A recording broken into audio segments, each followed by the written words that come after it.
प्रश्न 12 का बी। एक त्रिभुज की भुजाएं क्रम से 21 मीटर, 20 मीटर और 13 मीटर हैं। सबसे बड़ी भुजा पर उसके सामने के शीर्ष से लंब खींचने पर जो त्रिभुज बनते हैं उनके क्षेत्रफल अलग अलग निकालिए। तो यहाँ पे दिया हुआ है कि एक त्रिभुज की भुजाएं क्रम से, तो मान लेते हैं कि ए बी सी एक त्रिभुज है। तो एक त्रिभुज की भुजाएं क्रम से 21 मीटर, 20 मीटर और 13 मीटर है।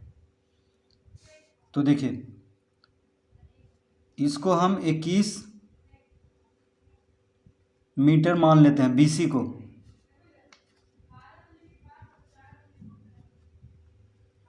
बीसी कितना हो गया? 21 मीटर। और एसी हो गया 20 मीटर। एसी हम मान लिए 20 मीटर। और AB हो गया 13 मीटर। AB कितना हो गया? 13 मीटर, ये मान लिए। तो कह रहा है सबसे बड़ी भुजा पर उसके सामने के शीर्ष से लंब खींचने पर जो त्रिभुज बनते हैं उनका क्षेत्रफल अलग अलग निकालिए। तो सबसे बड़ी भुजा पर, तो सबसे बड़ी भुजा यहाँ पे कौन है? BC है। देखिए 21 मीटर है BC। तो सबसे बड़ी भुजा इस त्रिभुज का कौन है? BC है। तो सबसे बड़ी भुजा पर उसके सामने के शीर्ष से, तो सबसे बड़ी भुजा के सामने का शीर्ष है A। देखिए BC सबसे बड़ी भुजा है, उसके सामने का शीर्ष है A। तो इससे एक लंब खींचना है।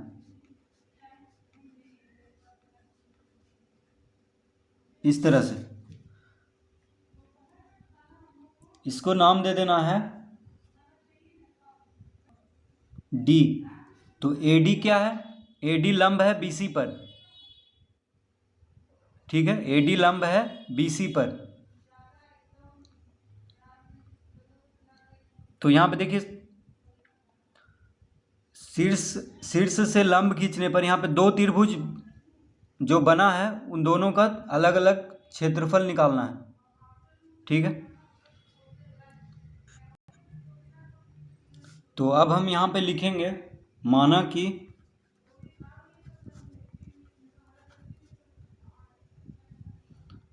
कि ABC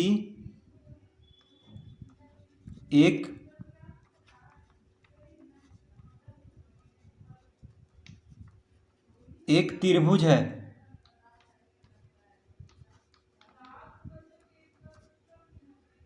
जिसमें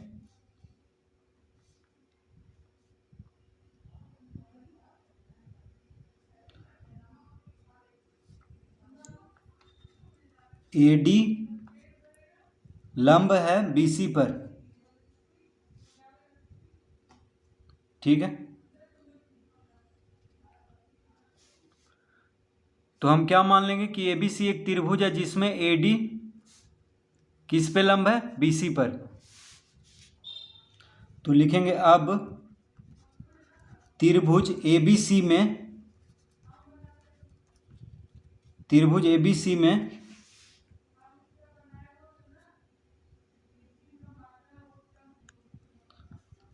A बराबर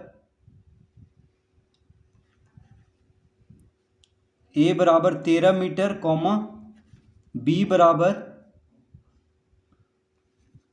21 मीटर,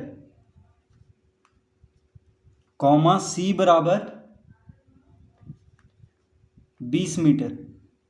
तो देखिए त्रिभुज ABC में AB कितना है? 13 मीटर, BC है 21 मीटर और AC है 20 मीटर। तो AB को A मान लेना है, BC को B और AC को C। तो पहली भुजा को A से लिखते हैं, दूसरी भुजा को B से और तीसरी भुजा को C से। तो A बराबर 13 मीटर लिख लेंगे, B बराबर 21 मीटर, C बराबर 20 मीटर। क्यों ऐसा लिखेंगे? क्योंकि पहले हमको त्रिभुज ABC का क्षेत्रफल ज्ञात करना है।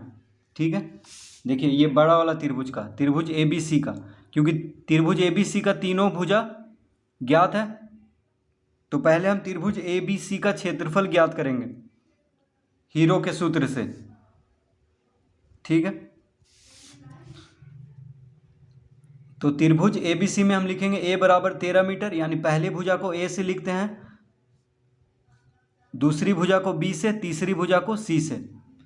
अब देखिए, हीरो के सूत्र से क्षेत्रफल निकालने के लिए पहले हमको अर्ध परिमिति निकालना है, यानी S निकालना है। तो अर्ध परिमिति को S से लिखते हैं। अर्ध परिमिति मतलब हो गया परिमाप का आधा।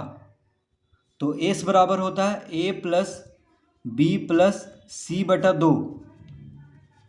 तो A हो गया पहली भुजा, B हो गया दूसरी भुजा, C हो गया तीसरी भुजा। तीनों को जोड़ेंगे, 13 जोड़ 21 जोड़ 20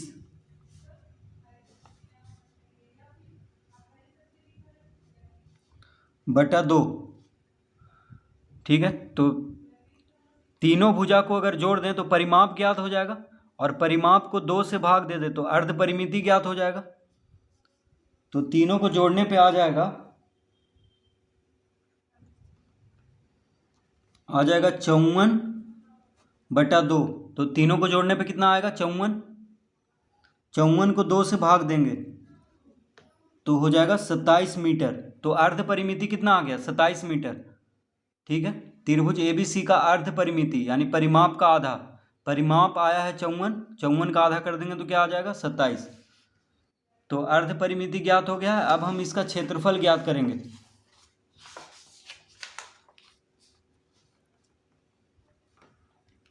तो लिखेंगे अब त्रिभुज ABC का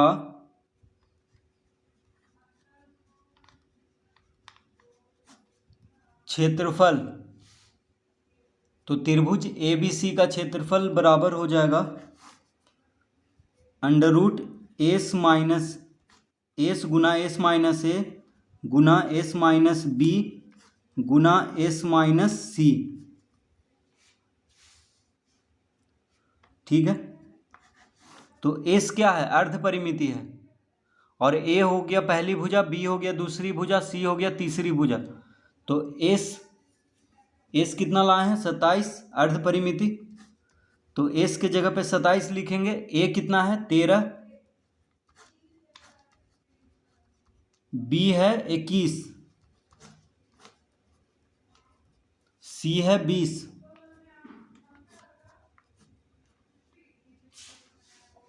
तो इस तरह लिख लेंगे। पहली भुजा 13 मीटर है, दूसरी भुजा 21 मीटर है, तीसरी भुजा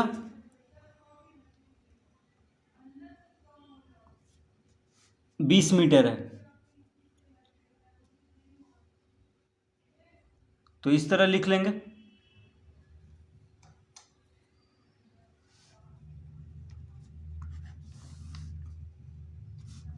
तो S के जगह पे 27 लिखेंगे, A के जगह पे 13, B के जगह पे 21 और C के जगह पे 20।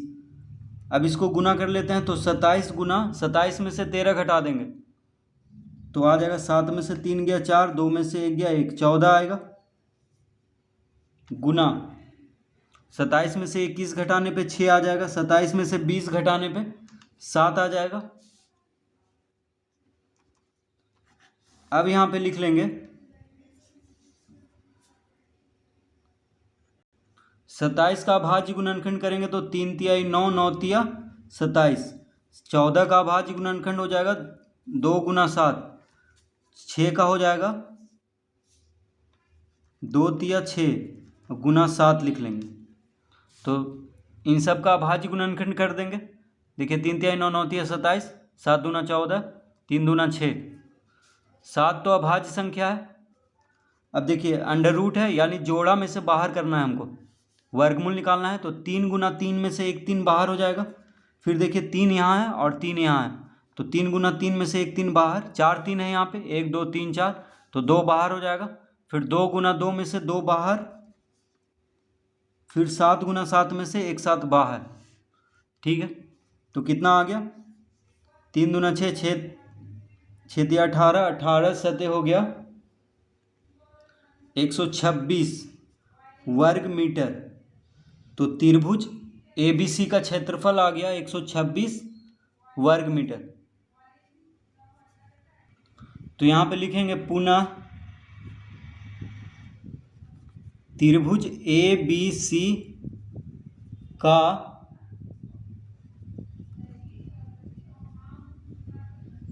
क्षेत्रफल बराबर कितना आ गया?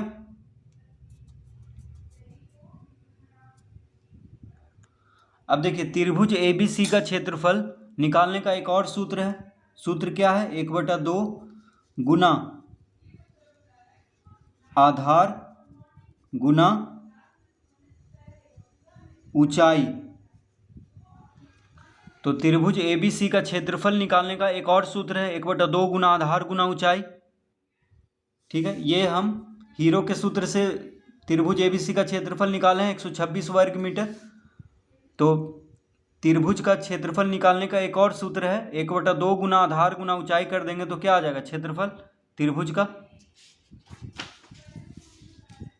तो त्रिभुज ए बी सी का क्षेत्रफल कितना आया?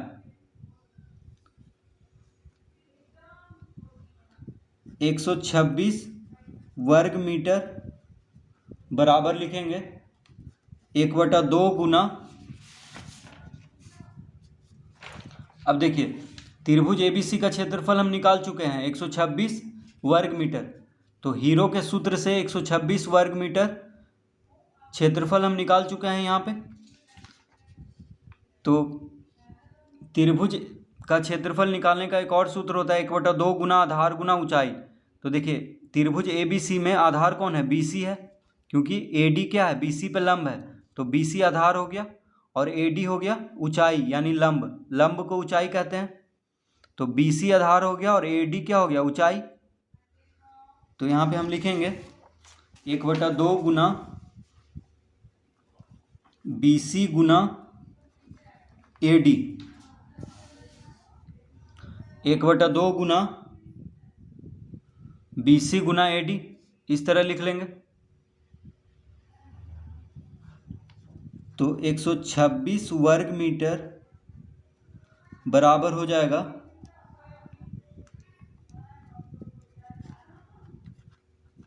1/2 गुना बी सी। बी सी दिया हुआ है 21 मीटर। देखिए त्रिभुज का बी सी कितना दिया हुआ है? 21 मीटर। ठीक है, तो बी सी की जगह पे 21 मीटर लिख लेंगे गुना ए डी। ए डी हमको मालूम नहीं है तो ए डी ज्ञात हो जाएगा क्योंकि क्षेत्रफल हम निकाल चुके हैं। आधार दिया हुआ है 21 मीटर यानी बी सी दिया हुआ है, ऊंचाई हमको मालूम नहीं है तो ए डी ज्ञात हो जाएगा। अब तो यहाँ पे हम लिखेंगे अतः ए डी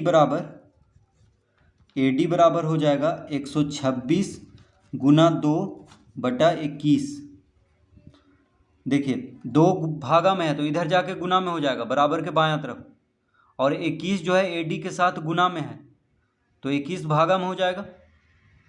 ठीक है, जो गुना में है वो भागा में हो जाएगा, जो भागा में है वो गुना में हो जाएगा। तो ए डी बराबर हो जाएगा 126 गुना 2/21। 21 छक 126, तो ए डी बराबर आ गया 12 मीटर। ए डी कितना आ गया? 12 मीटर। तो ए डी हमको ज्ञात हो गया है कितना? 12 मीटर। ठीक है, तो जब ए डी 12 मीटर हमको ज्ञात हो गया है और ए सी हमको ज्ञात है 20 मीटर तो डी सी ज्ञात कर लेंगे। देखिए डी सी ज्ञात करेंगे अब हम।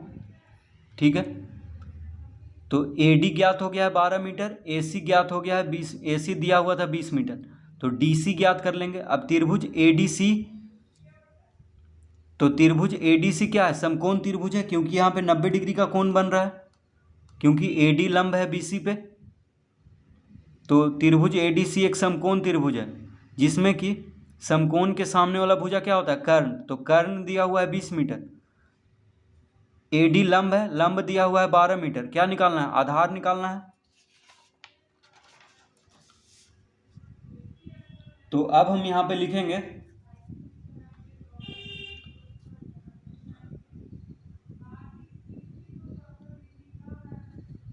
अब समकोण त्रिभुज ए डी सी में, ए डी सी में, तो समकोण त्रिभुज ADC में, इस त्रिभुज में, तो समकोण त्रिभुज में पाइथागोरस प्रमेय से क्या होता है,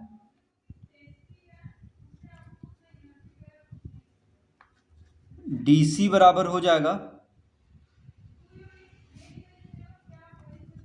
DC बराबर अंडर रूट AC का वर्ग माइनस AD का वर्ग। देखिए समकोण त्रिभुज में DC क्या है, आधार है, तो आधार बराबर होता है कर्ण का वर्ग माइनस लंब का वर्ग।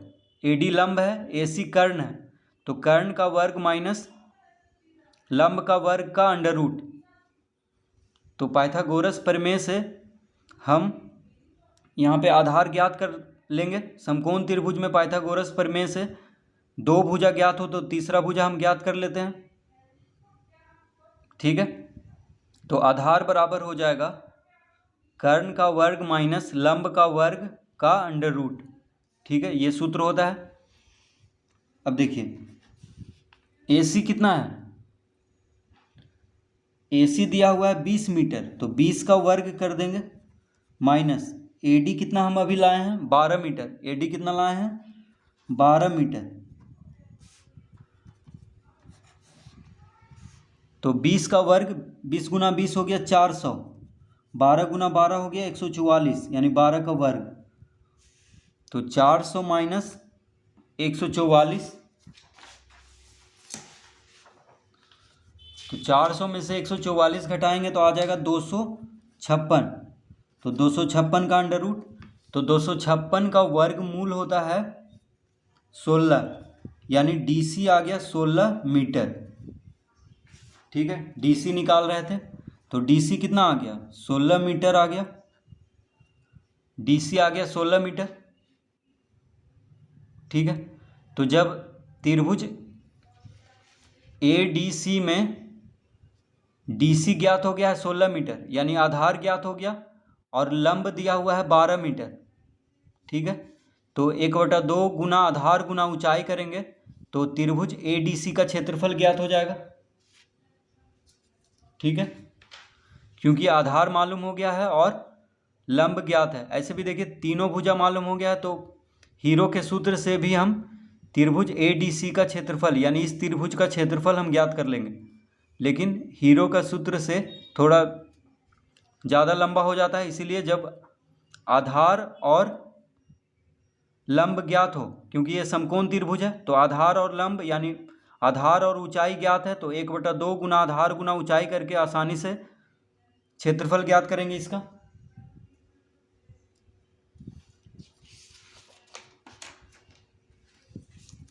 तो लिखेंगे त्रिभुज ADC का क्षेत्रफल बराबर होगा 1/2 गुना आधार गुना ऊंचाई।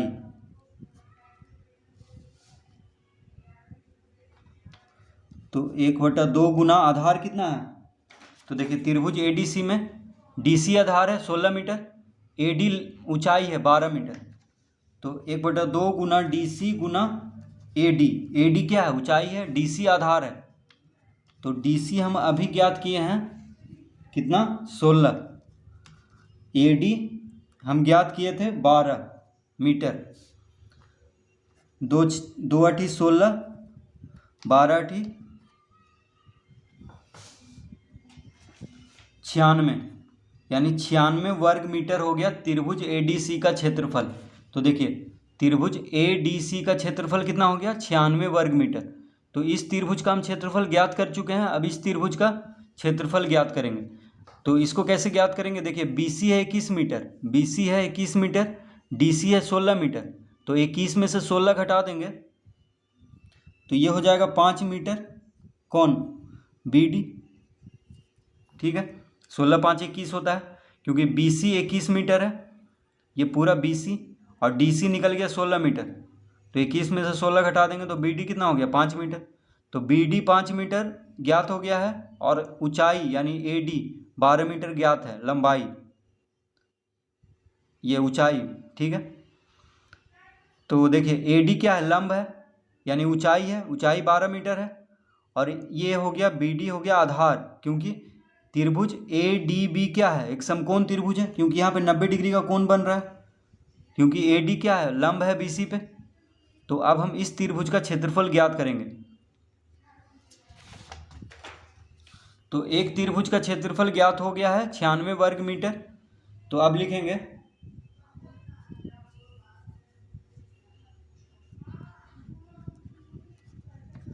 अब त्रिभुज ए डी बी में अब त्रिभुज ए डी बी में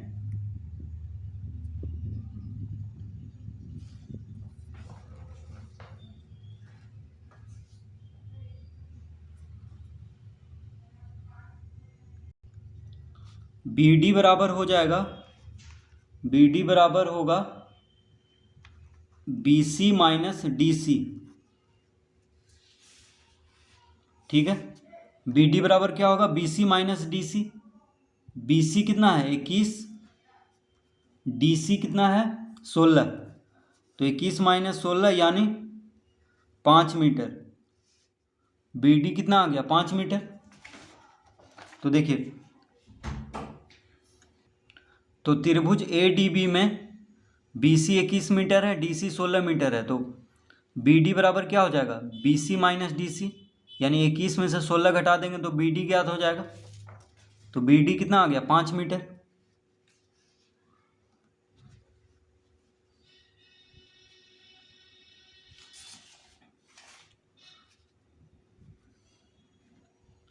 तो लिखेंगे अतः त्रिभुज ए डी बी का क्षेत्रफल बराबर हो जाएगा 1/2 गुना आधार गुना ऊंचाई, ठीक है।